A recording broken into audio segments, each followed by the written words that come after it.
Hi friends, நம்ம இந்த வீடியோவில் என்ன பார்க்க போகிறோம் அப்படின்னா 3 ப்ளவுஸ் வந்து நம்ம ஒட்டுக்கா மார்க் பண்ணி கட் பண்ண போகிறோம். அது எப்படின்னு பார்க்க போகிறோம். ஃபஸ்ட்டு வந்து இந்த ப்ளவுஸ் வந்து 4ஆக மடித்து போட்டுக்குங்க. அதுக்கு அடுத்த ஃபேப்ரிக் எடுத்து அதையும் 4ஆக மடித்து போட்டுக்குங்க. அதுக்கு அடுத்தது 3வது ஃபேப்ரிக் வந்து இதையும் இதே மாதிரி இப்படி 4ஆக மடித்து போட்டுக்குங்க. நம்ம சாதா ப்ளவுஸ்க்கு ஸ்லீவுக்கு எப்படி மார்க் பண்ணுறதுக்கு எப்படி 4ஆக மடித்து போடுவோமோ அதே மாதிரி ஒவ்வொரு ப்ளவுஸ் பிட்டையும் இந்த மாதிரி 4ஆக மடித்து போட்டுக்குங்க. மடித்து போட்டுட்டு நீட்டாக எடுத்து வச்சுக்கணும். 1 by 1 இருக்கணும். அதுக்கடுத்து வந்து இந்த பிசுறுலாம் இல்லாமல் இருக்க ஸ்ட்ரைட் லைன் போட்டு நாம் ஃபஸ்ட்டு கட் பண்ணிக்கலாம்.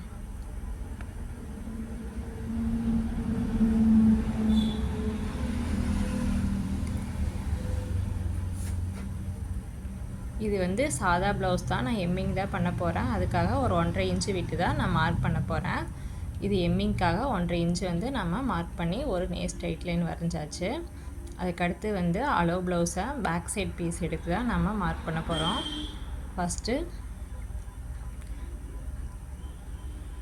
ஸ்லீவனோட அகலம் எவ்வளோன்னு மார்க் பண்ணியாச்சு. அதுக்கடுத்து ஹைட்டு அது மார்க் பண்ணும்போதும் இது ரெடி அளவு, இது எக்ஸ்ட்ரா தையலுக்கு உண்டான அளவு. இங்கே ஆம்கோல் ஜாயிண்ட்க்கும் அதே மாதிரி ரெடி அளவு, எக்ஸ்ட்ரா தையலுக்கு.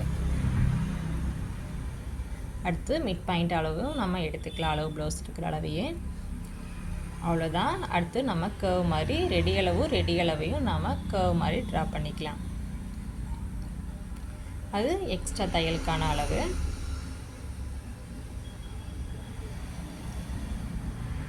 அதுக்கடுத்து நம்ம இங்கே ஸ்கேல் வச்சு ஸ்ட்ரைட் லைன் வரைஞ்சிக்கலாம். இங்கே ஜாயினிங்க்கு ஸ்ட்ரைட் லைன் வரைஞ்சிக்கலாம். இங்கே எம்மிங் பண்ணுற இடத்துல நம்ம இந்த மாதிரி ஸ்கேல் வச்சு ஸ்ட்ரைட்டாக வரைஞ்சிக்கலாம்.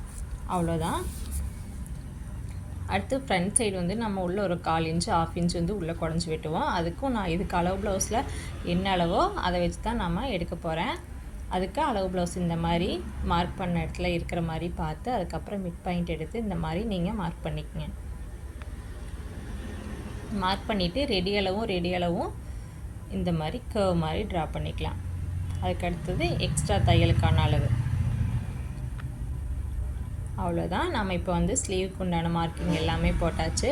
இனி நாம் ஃபேப்ரிக்கை அங்கே இங்கே நகராமல் இருக்கிற மாதிரி கையை வச்சு அமர்த்தி பிடிச்சி நீங்கள் கட் பண்ணிக்கங்க.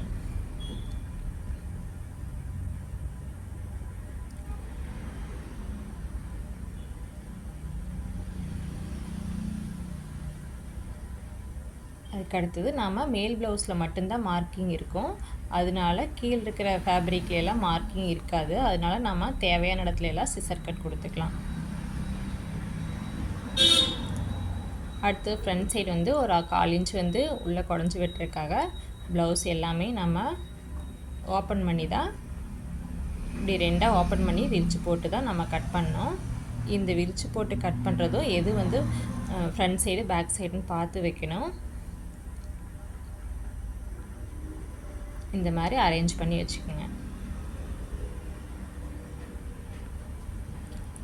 இந்த மாதிரி நம்ம ப்ளவுஸ் 1 by 1 போட்டு நம்ம கட் பண்ணுறதுனால நமக்கு ஈஸியாக இருக்கும். ஒரே டைமில் வந்து நம்ம 3 ப்ளவுஸ் 4 ப்ளவுஸ் வந்து கட் பண்ணி வச்சுக்கலாம். அதுக்கப்புறம் மிஷினில் உட்காந்தோம் அப்படின்னா நம்ம கண்டினியூவாக ஸ்டிச் பண்ணி முடிச்சிடலாம்.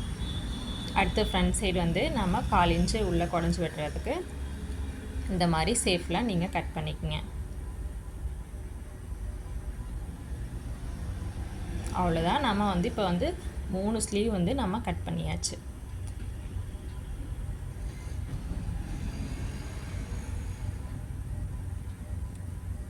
இந்த மாதிரி ஒரே கஸ்டமர் எனக்கு 3 ப்ளவுஸ் 4 ப்ளவுஸ் ஸ்டிச் பண்ணி கொடுங்க அப்படின்னு சொல்லும்போது நம்ம ஈஸியாக இந்த மாதிரி போட்டு ஸ்டிச் பண்ணிடலாம். தேங்க்யூ.